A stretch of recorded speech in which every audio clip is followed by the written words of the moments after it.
Hello, and welcome back to Hard at Play, Roommates Gaming's bi-weekly video game-focused podcast. I'm your host, Justin, and the guys to one of my sides that I'm not entirely sure where they're being placed right now is Josh, and the other one's Eric. Take your pick. 50-50 shot there.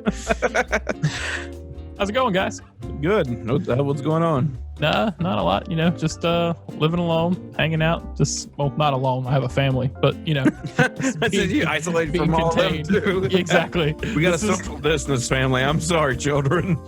Everybody got a room, right? Yeah. Son, I know you're 7. Son, I know you're 8, but you got to learn to take care of yourself. Everybody goes outside one at a time. Kills their dinner. 2-year-old's doing pretty well. I'm proud of her. Eric, how's it going? Get into The Last of Us? We played a lot of that. I've played a lot of that. My wife has watched a lot of that. And while we're not going to discuss it that much today, gentlemen, we will be talking about it soon. But that's pretty much the world that we're living in right now. Eric, how are you? I'm all right. Have not been playing The Last of Us. All right. It's not for everybody. It's understandable. Guys, it's been a while since we've done anything. I know we did Sausage Tray a couple of weeks ago because that was supposed to be bi-weekly, but we fucked that one up too. But it's good to be back to doing this. We've missed a whole lot since we last met at the end of March. That's the last time that we did a Hard at Play. It was like the 23rd, I think it was. Because I took time out of Animal Crossing to do that podcast. I remember that. And then I'm like, the last thing we did was when the SSD reveal for PlayStation, and they gave some more spec information. Yep. I was like, I think the last episode we did. Yeah, we talked about specs, because they finally announced full specifications of the PlayStation 5 hardware. Still, we hadn't seen a box or anything at that point. But Neo 2 and Animal Crossing had just dropped. That was where we were at. So there's a lot to catch up on. Of course, at this point, the PlayStation 5 has been revealed. We saw the Xbox third-party showcase for some of their games, which included gameplay of Assassin's Creed Valhalla. Funny enough, at the time of recording, earlier today, if you guys didn't see it, there was a 30-minute gameplay leak about Valhalla. I did not. Yeah, there's a full half-hour gameplay video that got leaked somehow, and when it went up on YouTube, of course, 100 people downloaded it. The initial video got taken down, but now 100 people turned into 2,000 really damn quick, and that video's everywhere. So it's kind of cool that it exists. It looks really familiar, but still looking forward to it in some way, I guess. Also, Xbox has their first party showcase coming up on the 23rd of July. Today, of course, being the 6th. This episode will go up on the 10th, if I'm thinking correctly. Yeah, that's Friday. That's Friday the 10th. Day. Yeah, man. I'm an old man. Everybody sing happy birthday for Josh in your own time. We don't have time for it on the podcast. Thank you. I'm old now. Yeah, we'll be discussing it in the Discord. What's it like to finally be a man? Yeah, I just hit 18. So and some change. Nah, just 18. Just 18. That's it. So yeah, we've got a couple years. Give or take a couple years. We've got a couple of things to look forward to as far as announcements, and we've seen some cool things from PlayStation 5 and from Xbox, and we're pretty excited about it. But before we get into all that, we want to remind you that we do still do shit, and we try to every Monday have a video up on the YouTube channel for gameplays. Of course, due to COVID-19, it's not easy for us all to get together. So we're getting together when we can and putting out what we can. I know we took this particular week off, but next week we'll be back with another episode of House Flipper, or Property Dads, as you guys so lovingly know it, because we had so much fun with it. It's a blast to play every time. And this one was a lot of fun to record, so I'm looking forward to it coming together. Yeah, they're normally fun to edit. They're fun to record. They're fun to get our little Yeah. A little talking head moments. We put more into that than we do most most things that we record. Such an easy medium. I think that's what I like. I like doing it so much is because we get to put a little more work into it, and I always like putting a little more work in when I can. Yeah, it's like a full project when we do one of those, and it's, you know, as rare as it happens, it's always fun to have me and Cameron together. For me personally, I'm not saying for everybody. It is a joy for everybody to have me and Cameron together, but it's a lot of fun when me and Cameron actually get together and do stuff. So I'm looking forward to that. Looking forward to seeing it. I haven't seen the video yet. You can find links to everything that we do for YouTube, Twitch, Twitter, Facebook, Instagram, our Discord page. All of that will be in the description of this video and in the description of the video game video of the gameplay videos that go up on Mondays. Of course, your podcasts go up on Fridays. We're trying to get back into the rotation again of Hard at Play 1 week, Sausage Tray the next week, Hard at Play the next week, and so on and so forth. Just flip flop. If you don't watch videos because you're blind, there's also the option of audio coverage for our podcasts. You'll find us on iTunes, Spotify, Google Podcasts, Anchor, pretty much everywhere. We get those published out. So you look for all that good stuff. Looking forward to it. Josh, something struck you pretty giggly. If you're blind, yeah. I mean, I'm podcasts are blind. Yeah, I like accessibility, which is one of the things that I like about something we're not going to talk about until a future episode. Oh yeah, it's got a lot of freaking. It is insane. Yeah, that's we'll talk about that another time. But real quick, let's look back on what we talked about before, because like we said, it's been a while, gentlemen. So last time we were together, we talked about the specs for the PlayStation 5 and the Xbox Series X. We talked about Neo 2. And we talked about Animal Crossing, because Animal Crossing had just dropped 3 days prior. So it's changed. A lot has changed. So we're already here and there with the PlayStation 5 and the Xbox Series X. At this point, we have seen the PlayStation 5 box. It is an awesome looking Wi-Fi router. I dig it. I have Sauron. Yeah, it is. It is the Tower of Sauron.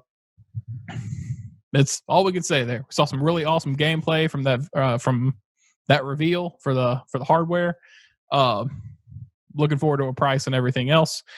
Also, we found out that there was a digital edition to go along with the normal disc drive that PlayStation puts out. They're going to have the slim version with no disc drive, which is pretty cool. Yeah, it's really cool. It'd be interesting to see when they finally announce what the hard drive difference is between those two consoles. Like if the digital has a larger hard drive or whatever else. I hope it does. Yeah, I also hope it's a little like. If it doesn't, I hope it's a little less expensive. But if it does have a bigger hard drive and it's the same price, I won't be upset. Yeah. But if it doesn't have a bigger hard drive and no disc tray and it's the same price, I'm going to be a little like, what? Why? Yeah. This needs to be cheaper. You didn't have to put in things. So excuse me. Yeah. It's funny that's a funny consensus, because you still have to install those games off discs. They still take up a ridiculous amount of hard drive space. But if you download just digital, of course, it installs more than the disc does, because there's no boot client on the digital download. So it makes sense for them to put a larger hard drive in. But especially because we're expecting this hard drive for PlayStation to be proprietary, right? It's going to be more expensive. They're going to charge more for that hard drive. So it'll be interesting to see how this prices balance out. Does it come out even or a little bit cheaper for the digital or whatever? Also, how expensive is a 4K Blu-ray drive at this point, a 4K UHD drive? So I'm assuming pretty expensive. I don't make them. I don't know. Last time we were together, we also talked about Neo 2, which, Josh, I know you have the platinum in now. Yeah. Do the other guys, Eric, do you and T? We've all platinumed it. Yeah. You did? T platinumed it and went to max level first. I stopped at 50 levels below max level. I just got my platinum, and that was it. I remember like the conversation and build up leading to that game and how excited you guys were. Like, 3-player, it fits perfectly for the apartment guys. And you were really hyped about it. And I remember just, minding my own business playing PlayStation one day, and on my feed came up, Josh popped the platinum. I'm like, holy shit, that was fast. Like, that was remarkably fast. But honestly, that game, like, to platinum it isn't. Yeah, it doesn't. It's not hard. Like, you can do it from just playing the game. Mm-hmm. Like, there is a little bit of grinding, if you want to call it that, but someone that likes playing with the different weapons anyways was pretty easy to get some of the weapon masteries, so it wasn't like that difficult. Yeah, gotcha. If Josh hadn't stopped playing for a little while, he took a little break, I would have been the last one to platinum it. I guess it was just timing where I saw Josh's pop up, but I didn't see you and T. But speaking of platinums, though, I finally got my platinum for Maneater. Did you really? Yeah. They did another update, and it was a retroactive fix. So all I had to do was load my game up again, and I got the platinum. Nice. It's funny how like we all just started collecting platinum trophies at the end of the PS4 life cycle. I mean, I wouldn't have gone for a platinum in Maneater if it wasn't possible to get just by playing the game. There was so much more to that game than I expected, realistically. there was a surprising amount of stuff to do in that game. And none of it really felt boring or repetitive. It definitely was repetitive. Yeah. But it was just enough that it didn't really feel tiresome after a while. I want to check it out. Like, I haven't actually got a chance to play it. I'd like to dive in and check it. No pun intended. I like to check it out and play a little bit. Yeah, I've played a little bit. I haven't played much of it. It's still a game I'd like to play on the channel. I think it'd be fun. It'd be a really good game. Yeah, it would be a fun game to play on the channel. That's a dag. That's a dag and a half. Or a Maddie play. That'd be really fun to just have Maddie come in and play. Also, on the last episode, we talked about Animal Crossing New Horizon, which I was extremely excited for. I know Josh dove into. I've put somewhere in the ballpark of 140, 150 hours in this game since March 20th when it came out. My wife has put in 450. Yeah. She doesn't play video games. Yeah. You ain't crazy. Yeah. My wife has become a Nintendo ambassador. And she now communicates with people in her region about what's going on in Animal Crossing and conducts parties where they can do gift swaps and trade DIYs and do cataloging parties and stuff like that. It's crazy. She plays that game a lot. But impressive. Most impressive. Yeah, it's very impressive. I'm proud of her. Good job, honey. Yeah. It's pretty damn cool how much you use this quarantine well. Yep. Every time I go out for groceries, in my my Wastelander outfit to go shopping or whatever, she's like, you need to go to Walmart or Target and just see if they have Switches. Like, just check offhand. And every time I go out, I have to go like peruse and see if somebody has a Switch, because she wants her own now, so she can just keep playing on her own. So, all right. Now that we are back to current, let's look at the PlayStation 5 and Series X announcements. So we've seen some games that came out for these two consoles, or that not came out, but are going to come out. Josh, what did you like game wise from the PS5 reveal? Game wise, I'm looking forward to the new Zero Dawn, Horizon. What is Forbidden West? Midwest, yeah. Forbidden West. Yeah, Forbidden West. I'm trying to think of everything. Resident Evil 8. Yeah. Oh, Jesus, dude. Yeah. Completely forgot about Resident 8. Yeah, I'm having a hard time remembering all the stuff that was shown. I know it's been a while since that too. So I was trying to think of all the things, but the two that I like, I guess I remember the most that are like sticking out in my head are, besides like Ratchet and Clank, but I don't care. Are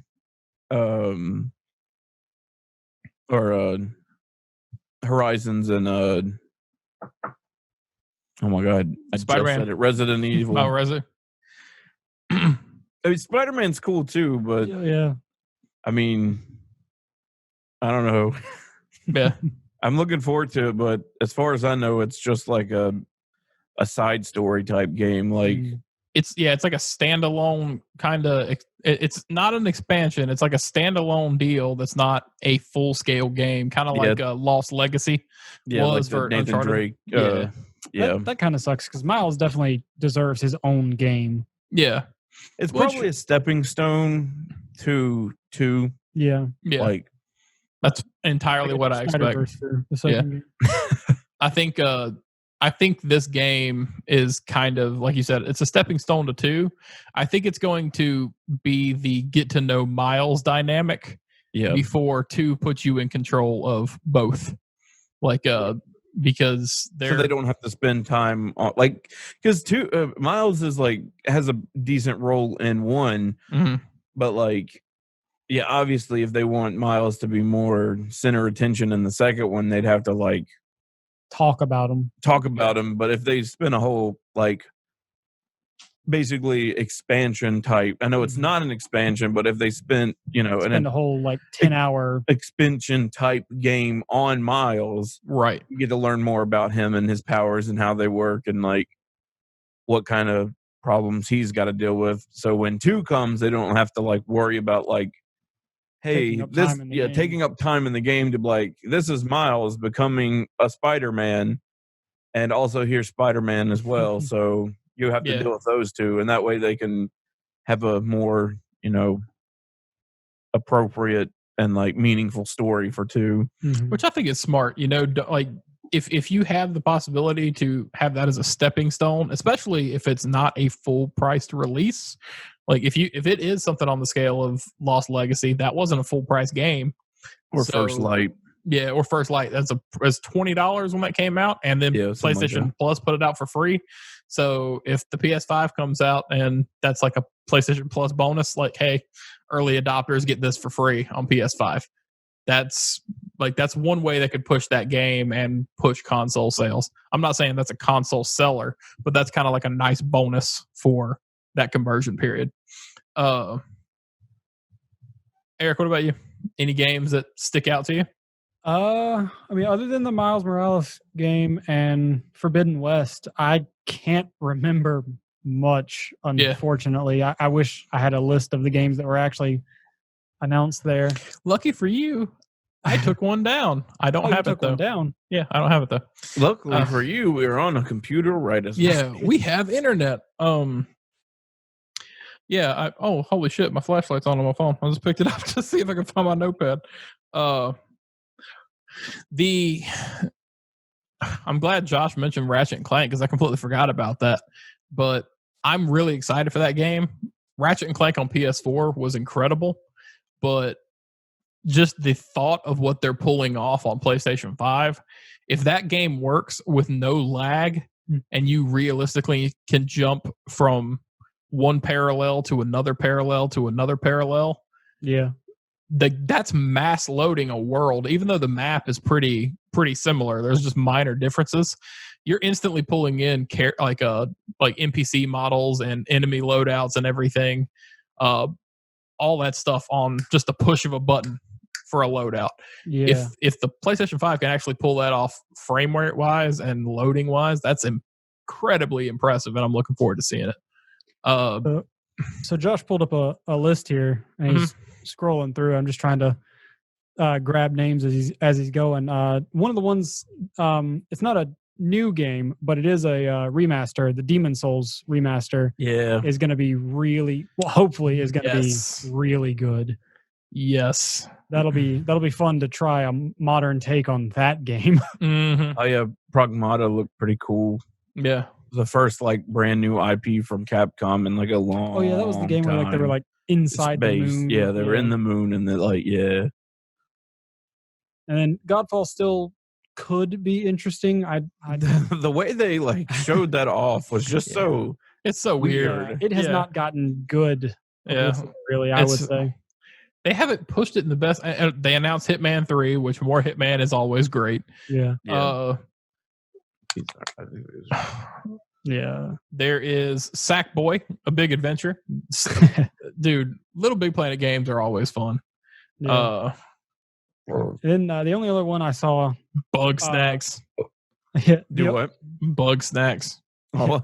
Then the only other one I saw that I'm interested in is Deathloop, just because that's such an interesting idea. I just don't know how it'll work really. Is it confirmed to have multiplayer? I don't know. And Stray would probably be a really good narrative, maybe cinematic game. Stray reminds me of cat game. was that who made Stray? Was it Annapurna? I was about to say it was Annapurna because that's right up the alley of things like Journey and things like that. So, and of course now we've seen all this for PlayStation 5. They say they have more reveals upcoming. Like to get prices on games. I know NBA 2K is saying $70 for next gen right now. Yeah, they fully announced that price the other day. Digital and physical, $70 for 2K21. Standard. There better be a lot. $69.99. Gross. Yep. There's no confirmation if other next gen games are going to follow suit to that. But I think you can kind of expect it realistically. We're at that point where development cost is getting higher, so you have to fluff that a little bit. I think 65 would be a good way to edge into that if you were going that direction instead of just a full $10 $10 jump. Yeah, but at the same time, I get it. I understand 2K would be one of the companies to jump straight to 70 though. Especially with an NBA game. I still don't like the idea that to purchase digital media, you still have to pay the tax for physical media. Why am I subsidizing the cost of this disc? Now, granted, printing the disc, it's not necessarily that expensive. It's maybe $2 or $3 all in all per game disc that's sold. But that should be a $2 or $3 discount off of the digital version if you're buying it, in my personal opinion. Yeah, I agree. Yeah, that shouldn't be spread out. I'm not buying a physical thing, so it should be a little cheaper. Yeah. But I mean, at what point are we going to start considering physical games to be a collector's edition? And it's like you actually collect a physical good for this game. And that's coming from the guy in this group that still likes physical media. Because I know it's me and Cameron left, everybody else is digital. But at the same time, it's if I'm buying something digital, why am I paying the same amount for it? It's not like it was when we were kids where everything always works. At some point, they're going to say, yeah, we're not going to read this disc anymore. You can't install this game or update it, even if you have the disc. So, yeah. Where were we? I was on something else. There we go. Yeah, I know this is kind of off topic, but I get the some of the reasons that I've heard for people still enjoying physical media. So later on they could use it or whatever. But at the same time, since everything has that online connectivity to it, if you didn't download the update or whatever, then you can't play that game because it didn't get the update. Yep. Or if, something like Destiny, you'll never play it again. Mm-hmm. Because eventually they're going to stop using those servers and stuff like that. So what's the point in buying that what's the point in buying that physical Destiny disc if it's going to become obsolete anyways? Yeah, the multiplayer games? Except for to say, hey, I had this as a physical game, and that's where I'm I'm kind of done with that.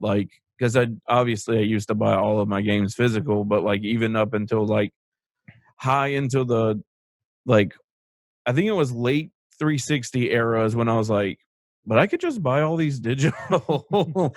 So I started buying more games digitally as I was going at the end of the 360 phase. And then when I got into the current gen, I was I don't really feel like buying discs that much. I bought a few discs mainly because they were discounted or something like that. Right.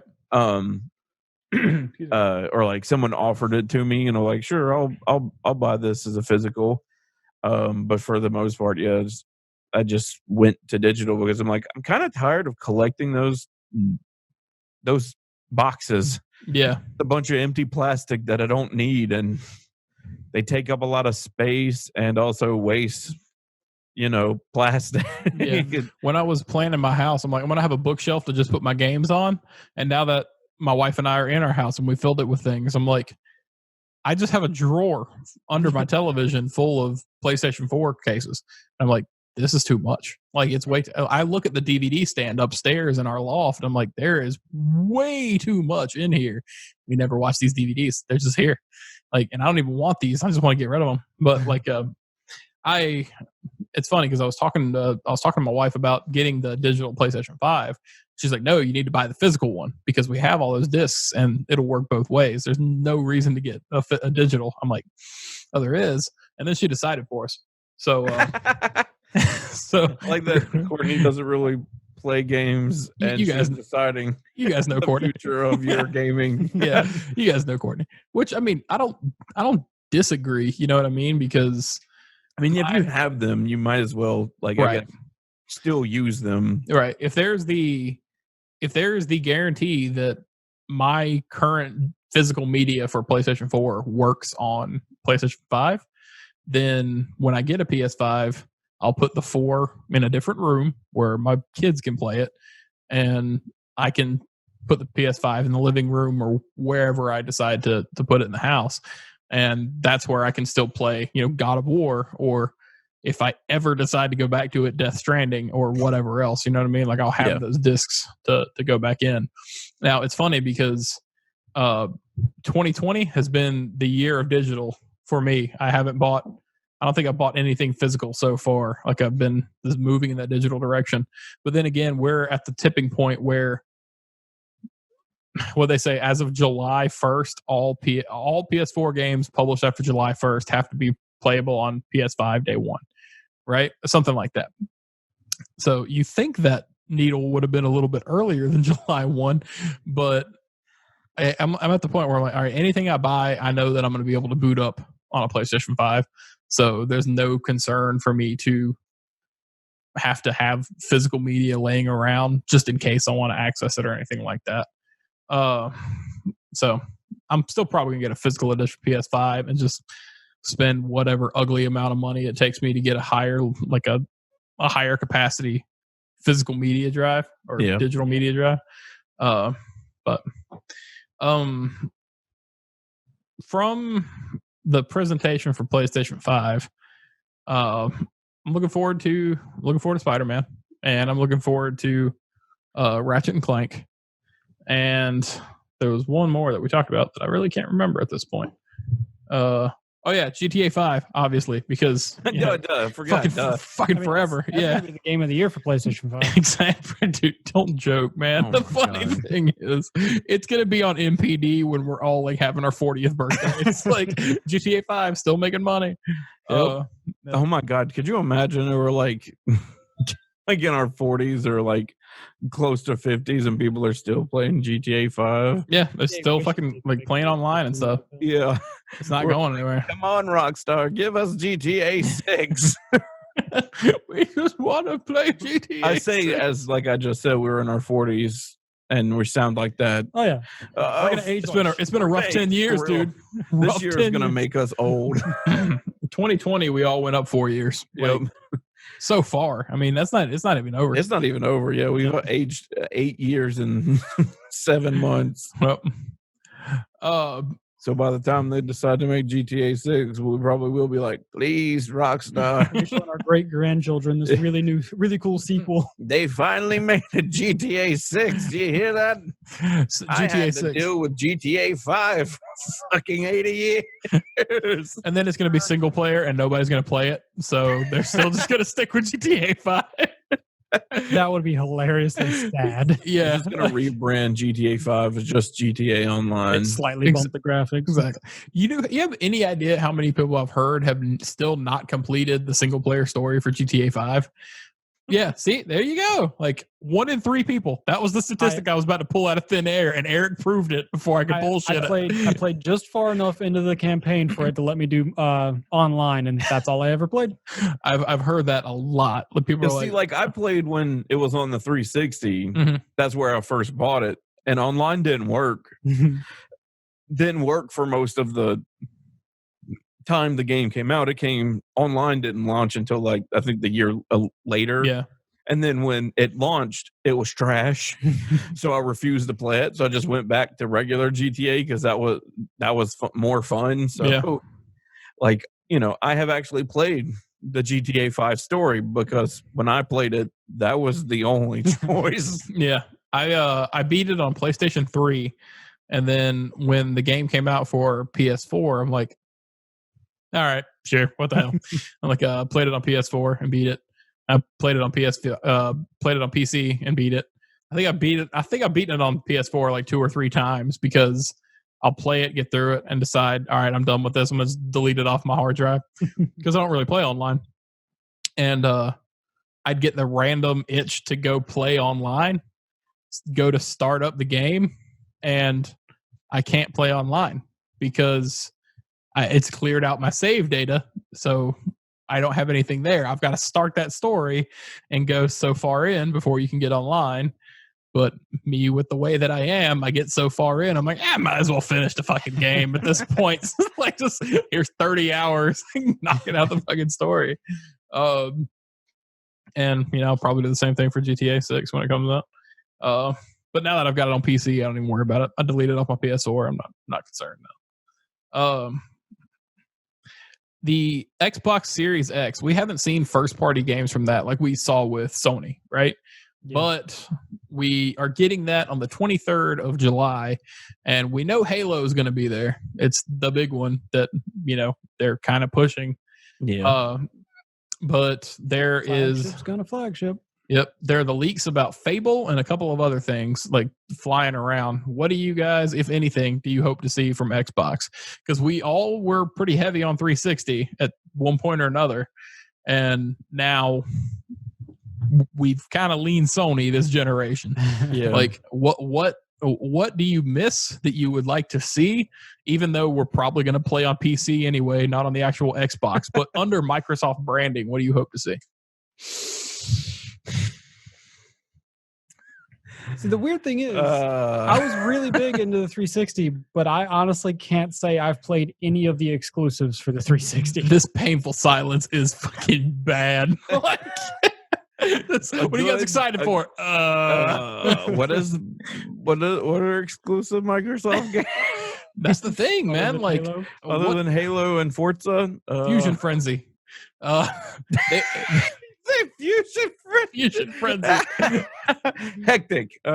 Exactly. They own Rare. Like, yeah, that doesn't mean anything. But that doesn't mean anything. I would love a new banjo would be cool, but they ain't giving it to us. They're gonna give us that shitty looking Battletoads. Dude, can you imagine a first party Microsoft funded not GoldenEye, but 007 game? Like, just invest 100% into making that shit awesome. See, and here's the they probably wouldn't be able to do that because they'd have to get the rights for 007. And I'm pretty sure after 007 GoldenEye, Activision did the next few games. So, but did their exclusivity on that license expire? I mean, probably, but I don't really care to see another 007 game. Like, 007's just kind of dead to me in general. I haven't watched any of the Daniel Craig ones. I'm just pulling a license out of my ass here. Yep. Like I think I've seen only 2 of the ones of the newer ones, and he's done 4 now? Something like that. Or will do 4? Yeah. Or no, 5, right? Because it's gonna be a 5th one. It's gonna be a 5th one. Yeah, with Rami Malek. Quantum, or was it just Skyfall? No Time to Die, or is that the new one? I can't remember. I don't know, man. I don't know. I really honestly have no idea. I'm kind of just grasping at straws here. Perfect Dark instead of GoldenEye then. Perfect Dark would be neat, but the one on the 360 kind of was bad. Yeah. Well, yeah, but I mean that was when they first acquired Rare, right? So yes, that was when like Microsoft was pushing people into Rare Studios and saying, hey, make things and pump them out on licenses that we now own that might look good. And all this time later, we will see how things actually come around. Like a new good Perfect Dark would be cool. Like an actual good banjo would be pretty cool. Yeah. I'm really confused as why they haven't decided to just do that. Because it's not like they had to worry about Nintendo because they made nuts and bolts and that was on the 360. Yep. I think they're honestly waiting for a banjo until Series X because people were like pushing for it on Xbox One forever. But if they've shown off all these more mature level games for Series X, right? Like you've got Hellblade, Halo, and a lot of things that aren't necessarily aimed at a younger audience now. But if they can come in with Banjo and like, hey, we have a mascot character for kids, that's a good place for them to jump off at. Also, Battletoads, whenever the fuck that happens, like as bad as it's going to be, that's something that they're going to have to put out into the ether. That just seems like the weirdest choice to make. Yeah, I played a lot of Battletoads as a kid, and I'm not ashamed of it. I played a lot. So, like, to find out they were making a new one, I was super pumped. Then I saw the art style. I'm like, cool, it's hand drawn, but the character models, I hate them. I hate them so much. It looks so weird. Yeah, like I was because when they showed some of like the I guess in-game like things, I was like, this doesn't look good. I don't know if it's because of the frame rates of the hand-drawn style in this like showcase just making it look really weird, or that's actually how it's gonna look. I don't accept that as an excuse because of Studio MDHR. Like if you look at Cuphead, not even close, right? I mean, true. Yeah, like that game is really good looking. It is insane how good Cuphead looks. And there are plenty of hand-drawn games that just blow you out of the water for how well they come off on screen and how they maintain frame rate, mainly because you're not loading a bunch of polygons. You're loading, repeated images in a comic pattern realistically. But the character designs, I could not stand. I was more upset about that than I was about Sonic version 1. So I hope they fix it. I would be really psyched for another Fable. I think that I said at one point in our Discord, if they announced another Fable, then I would buy the Series X. And I'm kind of hoping they don't announce one in this showcase because then that kind of locks me into that. But Fable would be cool, but I've never really had much investment in that series. Like the only real experience I have with Fable is playing the co-op part of Fable 3 with Josh. Fable 3 is my least favorite of the 3. Fable 2 is the best. That's just my personal opinion there. Fable 1 is good. It's kind of where I started with it. But I think I've put somewhere in the ballpark of 300 hours into Fable 2. Like, I played the shit out of that game. Yeah, Fable 2 is pretty cool. Yeah. It probably was my favorite one, too. Like, because you could technically play that one with people, too, with the mercenary, thing. But, like, it wasn't really their own character. No. But 3 was fun just because me and Eric played it a lot together, and he got to play his own hero basically just in my story. Yeah. Which made it fun. I'm pretty sure if I hadn't had that experience, it wouldn't be as fun. Yeah. Because like they try to make it like, I don't know, more casual by 3. And like, I don't know, like it just didn't feel like excuse me. Like, because the cool thing about Fable is like it has that that childish, like whimsical factor, but it's a mature game, and it will like hit on some like mature stuff. But in 3, like there was some mature like story content, but like I don't know, it just felt like too childy. Yeah, sometimes and like too like casual, like especially with like how you leveled up with like the chess system and stuff. Mm-hmm. I don't know. I didn't like that at all. Like, I love the skill, will, and strength trees from 2. I think that was really well done. And you're right with the whimsical thing. Like, honestly, Fable 2 is one of the closest things to like a Tim Burton-esque video game that you're going to get. Like if you really think about it, from how twisted and weird that world could be to how bright and colorful it could be, like just at the turn of a corner on a map, it's just completely different deals.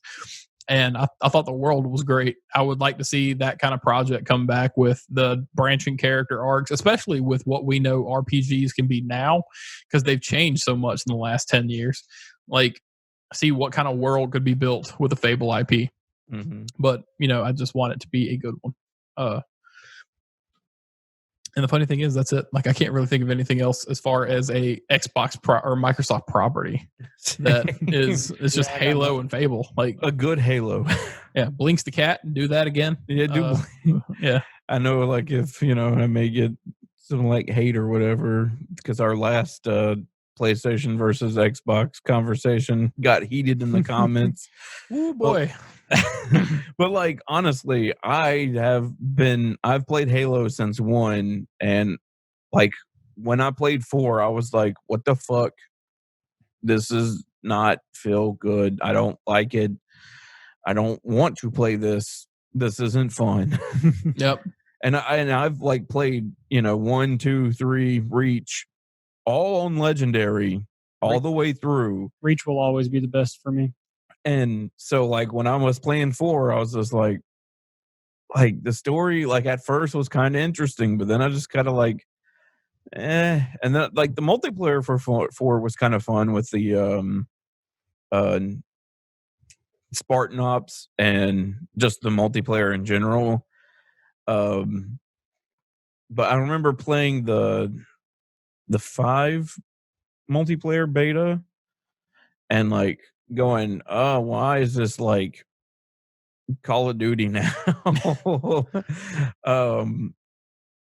But it was just weird to me. And then like when I found out about the story for 5, I was just like, I don't care anymore.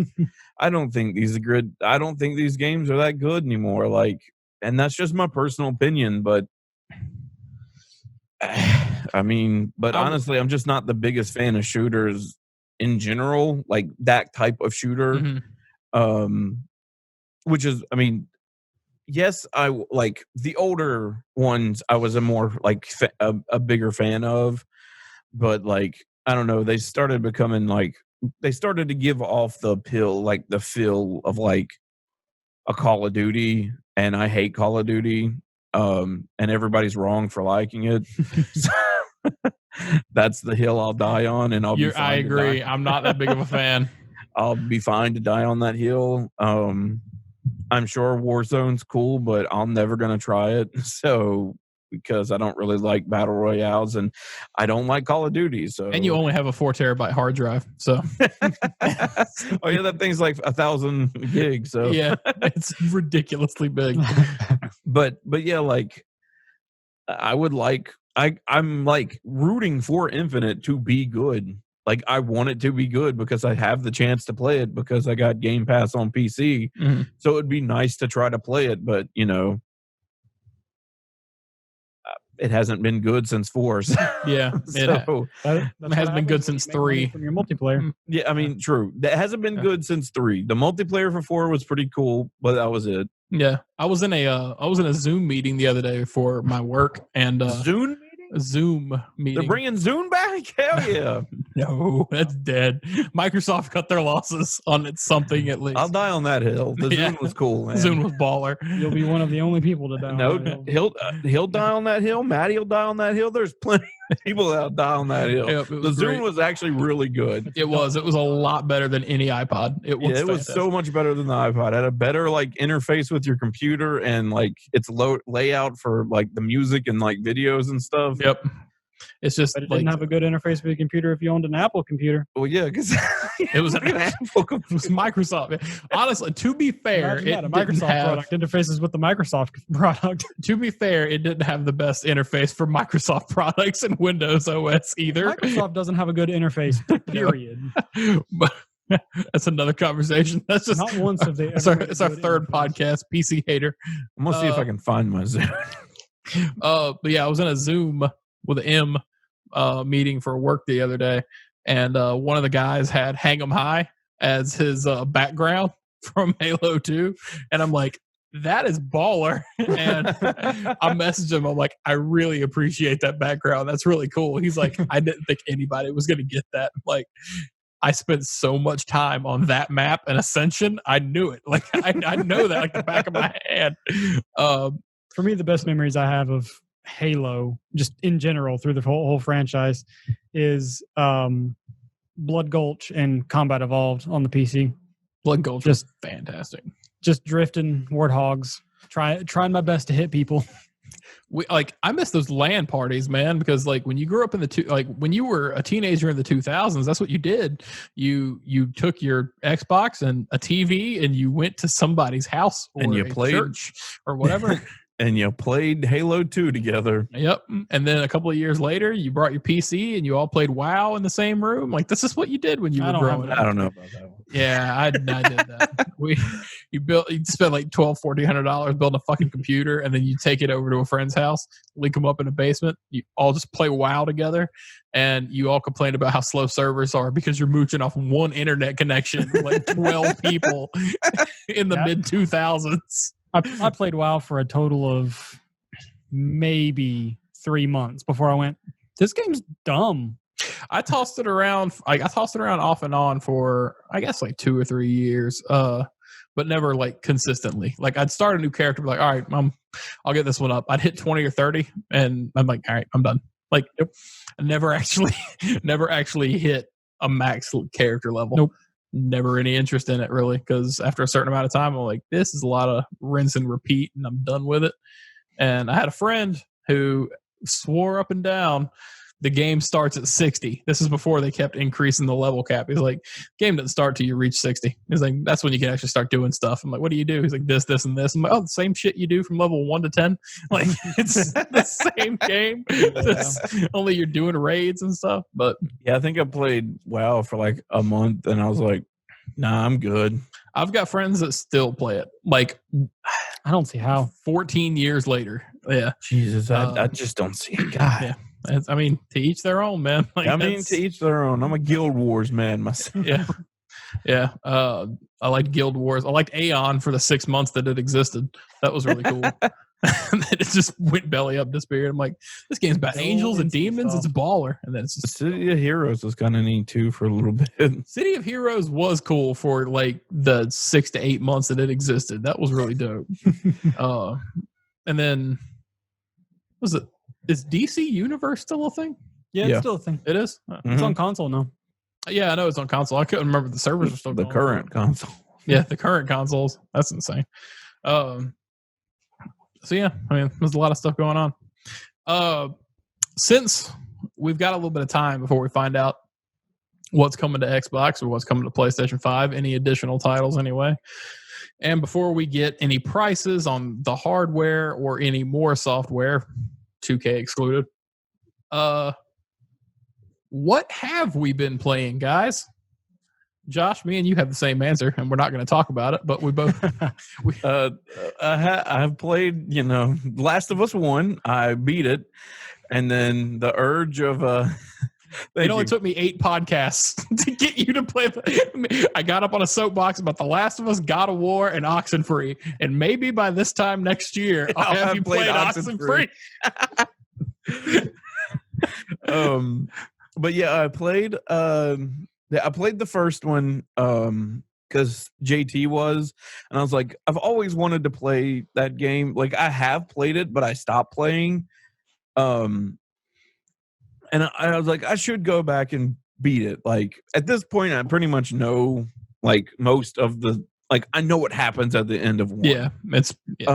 But I didn't really know all of the in between. So I was like, you know what? Fuck it. I'm going to do what JT did, and I'm going to play through The Last of Us 1. We have it for free because of PS Plus, and we can play it, the remastered. Oh my God, the hiccups. The remastered version.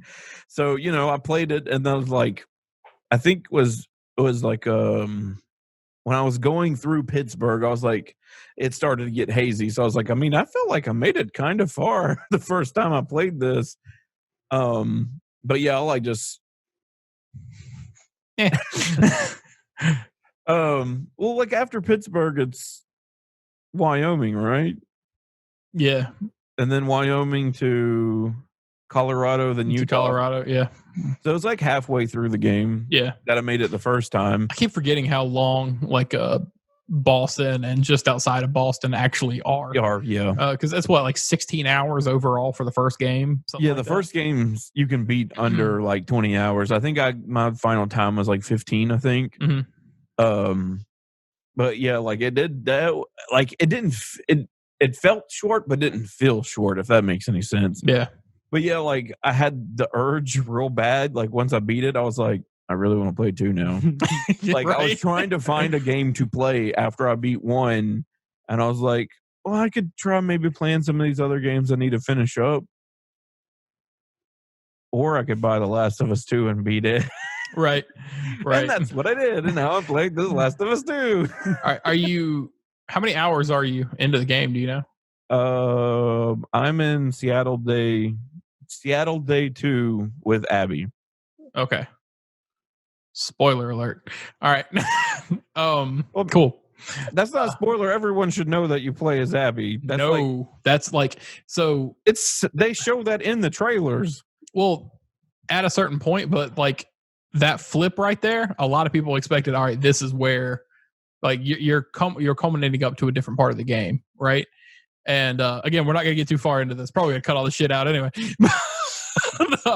Yeah, it was a huge flip for a lot of people they weren't expecting, and because you knew that you play as her to a degree, but the amount that you actually do is pretty staggering. We'll get to that next time. Yeah, I know we're going to have a full conversation about The Last of Us 2, and it's because it's a game that means a lot to me. It's a game, like it's a franchise rather that means a lot to me. It's a franchise that means a lot to a lot of people that a lot of people that we know, some of the people that are in our community and our Discord and stuff like that. We may have somebody joining us for that conversation because I think he really wants to, and it'd be cool to have him part of it. But we were talking before about we've waited years for this, right? Like we played these games, we championed them to everybody, like go scream it from the mountaintop, just how that game makes you feel in so many ways for The Last of Us 1, right? And we held on to that for years at the idea of where the hell could that story go? Like when The Last of Us 2 was announced initially, and you didn't see Joel or Ellie in those trailers. The first trailer you see is Abby and a couple of other characters that come along, but you didn't know who Abby was. You didn't know her name or anything else. We were fine. Like me speaking for myself and a lot of the community, we're perfectly fine. Like, all right, we're following other people in this world. That's a good thing because we didn't want to see any more Joel and Ellie. And then we find out there is more Joel and Ellie. We're like, where are you going with this? Like, how is this going to wrap around? And I'm really excited to hear how it is for you going immediately into that versus how it is for people that waited so long for that and saw that bridge gapped, because you knew about 2, you saw things come up about 2. I don't know if you had the game spoiled for you. I was able to dodge it. I don't know if you saw those things when they came around. I only, I guess, know of like the major deal, the spoiler. Yeah, like that's what I was thinking. Like because most people know about. I was able to dodge that one too. I called it. Oh, really? Yeah, I called it, but it was. I'm not kidding. When I said I went on blackout. If I saw anything with the word Joel, Ellie, or The Last of Us, I just ignored it. Like and you're like, nope, can't risk it. Yep, I just put it away. And I was fine doing that for the longest time, and I could guess that a certain thing was going to happen, but I didn't guess how, when, or how. Yeah. So, but the whole thing is pretty interesting to see, like the attachment and what I was expecting and what I was kind of tapering to. And then for you, when you actually finished The Last of Us 1 after 2 came out and then diving directly into 2, what the pacing is like. So I figure we'll have this conversation after you've actually completed it, that makes the most sense. I mean, most likely by the time we have another harder play, I would have beaten the game. Yeah, because it's 2 weeks out now, right? Yeah. So you've got time. Hell, I might play through it again. yeah, exactly. That's what we talked about. We'll be playing Ghost by the time we record another one of these, because that's only 11 days away at this point. Yep, that's next week. Yep. So actually, I think I'm gonna get too sucked up into Paper Mario. Oh fuck! I forgot about Paper Mario. Yeah, they come out on the same day. Yeah. Jeez. This is the first time I've actually been interested in a Paper Mario series, like any of their newer ones. So, like, since the 1,000-Year Door, so like I have to buy it because of that reason. Yep. None of the other ones ever made me go, I want to buy that game. I have played a few of them and didn't like them, but this is the only one that I've seen like gameplay and like I've heard things about the game, and I went, I think it's time. I think it may be time to play Paper Mario again. 1,000-Year Door. I know it's not going to be the 1,000-Year Door or Paper Mario, but I just want the feeling that I had, a similar feeling of playing those two. And that's why when I saw like the trailer and like, I think like a Treehouse talk about the game and like some other little small like gameplay footages of like battle system and stuff like that, when I saw that stuff, I had a similar feeling of 1 and 1,000-Year Door like stir up in me that I had never had for any of the other ones, like Super Paper Mario and Sticker Sucker and Color Splash and it was like Sticker Champion or some dumb shit. I'm surprised they never made a Yarn Mario. Yeah, they did that with Yoshi. That's for Yoshi. And I am really interested in this this battle system for because the ring deal it looks really interesting to me, and I can't wait to see how that whole thing I guarantee it's a really superficial third like or extra level to the battle system that you already had in Paper Mario for like 1,000-Year Door and stuff like that. But the whole idea of turning those rings and lining people up for bonus combos and everything, I'm interested to see how well it works. I'd like to see more video on it because I haven't seen that much, to be honest. But yeah, like some bosses you have to fight have like unique wheels that you have to spin, and like certain like spots on the wheels may like do something to the boss.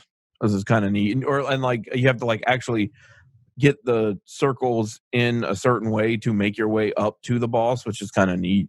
So there's like a strategy to it. That's actually really cool. Yeah. And especially coming off the back of something as surprisingly successful as Mario versus Rabbids, even though that was made really by even like it was made by Ubisoft, but like it was remarkably deep for a battle system in a Mario game. Yeah. Mm-hmm. And that being said, I have no issues with the battle system that was in Mario RPG or Paper Mario or 1,000-Year Door, because that gave you wonderful things like the Stick of Truth. You know what I mean? But like it'll be interesting to see how well that changes and adapts, and I'm really looking forward to playing to get my hands on it. Now it's just a matter of how many copies I have to buy for this household. Have so many at least 2. Exactly, at least 2, and one of them has to be physical so we can bounce it around from different consoles. Eric, what about you? What have you been playing lately?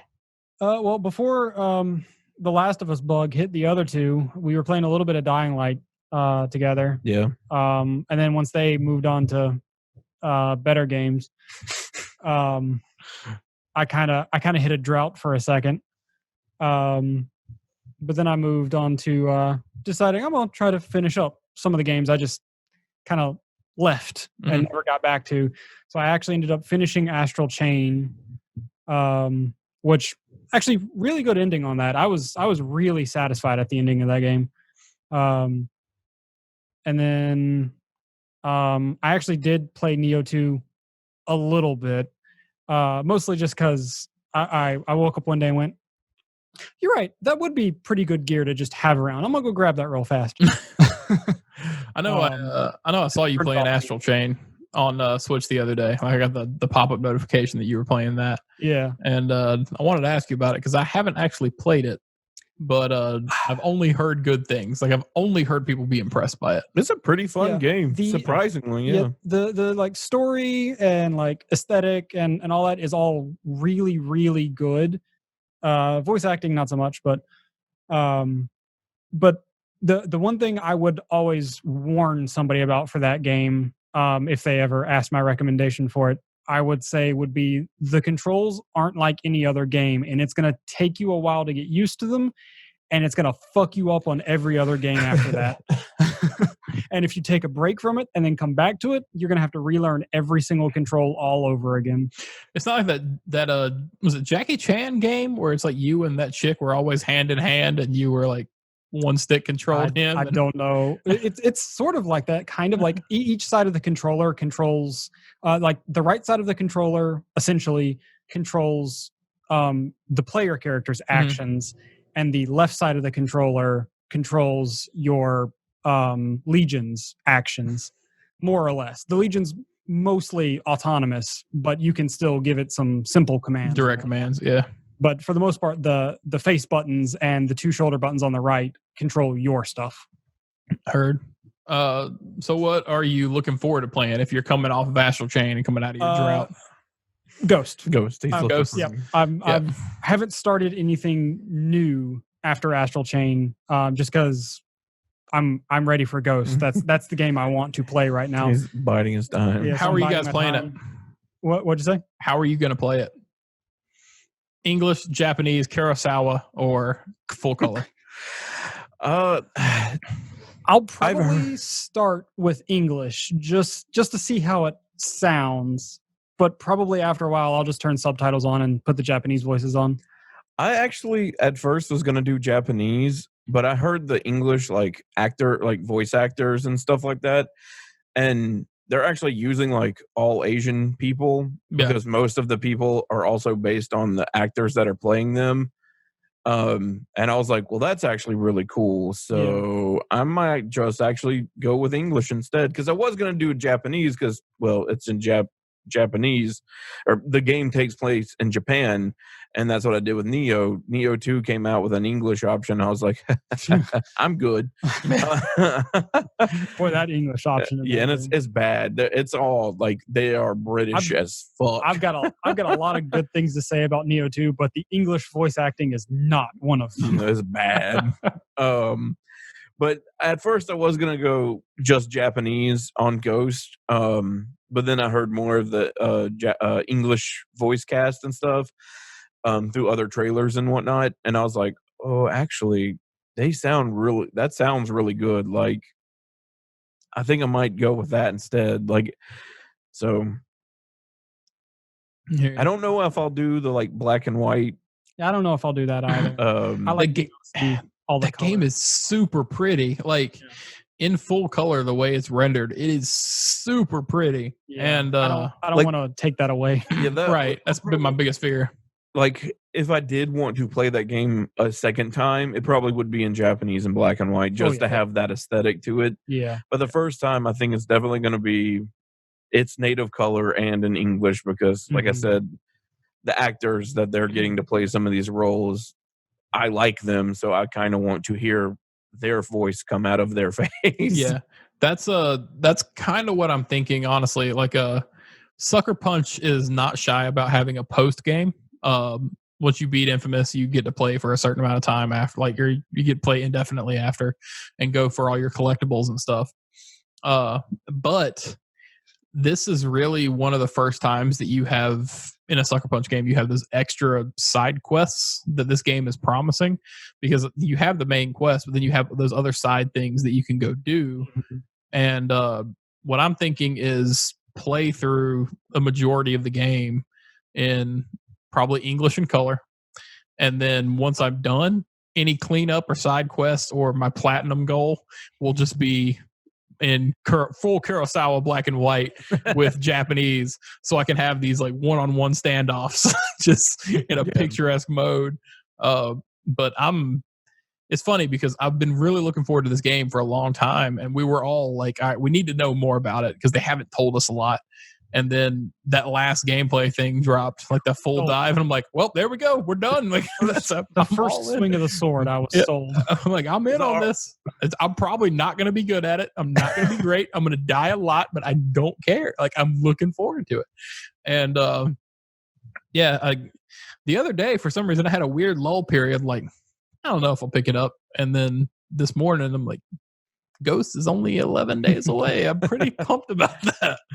So yeah, I'm really looking forward to Ghost because I was already like looking forward to it. Like when they first revealed it, and they just showed that like short little like pre-rendered in-game cutscene or gameplay. Yeah. I was like, well, this could be pretty cool, and Infamous is all right, so this could be pretty neat. And I was just kind of like, I was like into it, but not like hyped. I'm like, can't wait. And then they showed off like actual real gameplay and like, hey, this is how this game's gonna play, just a little ways out. And I was like, okay, yep. Now it's full. Now it's full hype. I was just like, can't wait for this game to come out. Now I'm like, it's time for me to play Ghost. Just like how I was phrasing it to like to you. I was thinking about playing The Last of Us because I want something to take up my time between Ghost and whenever I decided to actually play Last of Us. And you're like, yeah, you probably could beat The Last of Us by the time Ghost comes out. And I was like, good. I need something to play so I can take my mind off of it. And then luckily, The Last of Us got me so good, I had to go and buy Last of Us 2 because I was like, I don't think I cannot play that game now. So now I'm playing The Last of Us 2 to lead me up to Ghost. Yeah. Like, because my original plan was Last of Us, Ghost, and Last of Us 2. But it did not work like I'm not getting into The Last of Us 2 right now. Like, I'm going to avoid this as much because I'm really looking forward to this deep dive that we do on the next episode. Spoiler alert, that's what we're doing the next episode. But like, just the end of The Last of Us 1 is so fucking perfect when she's just like, swear to me that everything you said about the Fireflies was true. And he's like, I swear. Okay. And then it's just credits. I'm like, that is so well done where we don't have to revisit this world. We don't have to come back to this. They can go on to Jackson and be happy or whatever the closest image of that could be. And the fact that you come back to it and things aren't good, things aren't working out the way that you would really hope they would is just so good. And we could talk about so much more of that, but good God, we're not going to. The Last of Us 1 is just good. That's the point that I'm dropping right now because I said it. I sent the message before this call that we're not talking about The Last of Us 2, and I've blown that out of the water. But we are just want to end on The Last of Us 1 is a good game. We're 7 years late to say that. But we're going to say it. I'm glad Josh finally played it. Yeah, finished it because like I said, I remember playing up until like Pittsburgh area, and I just finally finished played it. Right, played it when it like first came out, and then never played it again for some reason. Man, I played the demo. The demo? Yeah, I played the demo for one. Josh, did you play Left Behind? I did not know. You did not? Okay. No. It's not really much of a. Honestly, it's not much of a game. It's just kind of like an additional narrative it's an additional interactive narrative that. I know JT said he did it, but I didn't. Yeah, it's just backstory for Ellie, and it provides some character depth for her, which is honestly really cool. And then I know there's a comic book called American Dreams that goes with the whole thing that I never read, but it kind of gives more backstory to Ellie and bridges some gaps in between The Last of Us and The Last of Us 2. But anyway, we'll get into all that next week. And we will not be talking about the Xbox reveal on the next show because it will have happened after we record. But we'll figure out something else to bullshit about in addition to The Last of Us, maybe. I don't know. I'm pretty sure The Last of Us conversto might take up the whole time. It may be 90 minutes to 2 hours. We could fill that up quickly. We like to talk. Yeah. We like to hear ourselves talk, and we probably already hit like, I don't know, an hour and some change already. Just we're at an hour and 10 minutes right now. I'll stick around for our normal hour 10, something like that. And then when you guys want to keep going for that, I'll just see myself out because I haven't actually played the game and don't have a lot to say. We got to figure that out too. If we're going to bring more people in, we got to structure it somehow that we don't just go completely over on 3 hour podcast. Exactly. A 3 hour. Welcome to the 3 hour Last of Us 2 spoiler cast. Yep. It's that time. We done did it. We hit that point. We're going to have spoiler casts about video games, which I'm perfectly fine with for that franchise, if any. So yeah, fine with stuff like that if it's certain games that are actually worthwhile talking about like that. Yeah, and this might be one of those games where it's worth the conversation for the attention that it gets outside of us and the things we've seen online, and well, yeah, there's some of the terrible hate surrounding this game that's really misplaced. And I get some people are attached or whatever, but grow the fuck up. So anyway. Yeah. The whole thing's we're not talking about. But we're not talking about it. We're not talking about Probably it. wrap We up will and- talk about it.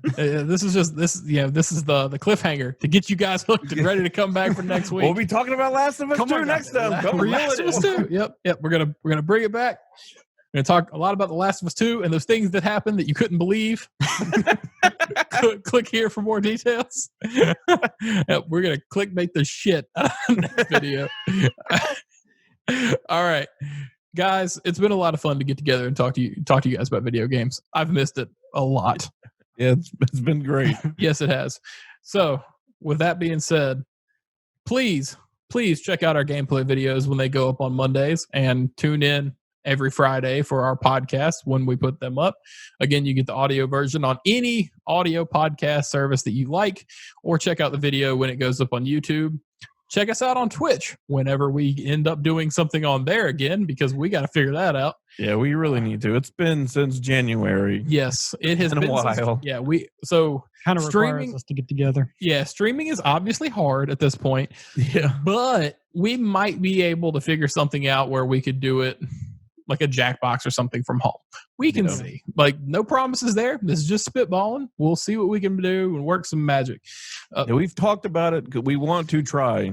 Like, we want to try, doing something. And, Jackbox is one of our, go-tos to do streaming for. So that'd be the easiest thing to do, honestly. But yeah, it'd be fun to just have everybody together for a little bit. Hopefully have everybody on video, but we'll see what that looks like and how we could pull it off. Because honestly, it took us long enough to just get this going. So we'll see what we can figure out.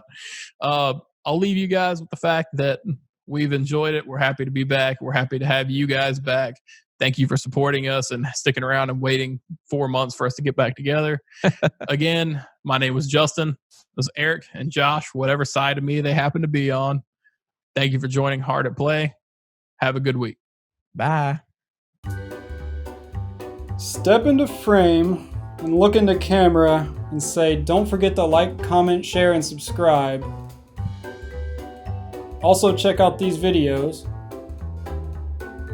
And don't be an asshole.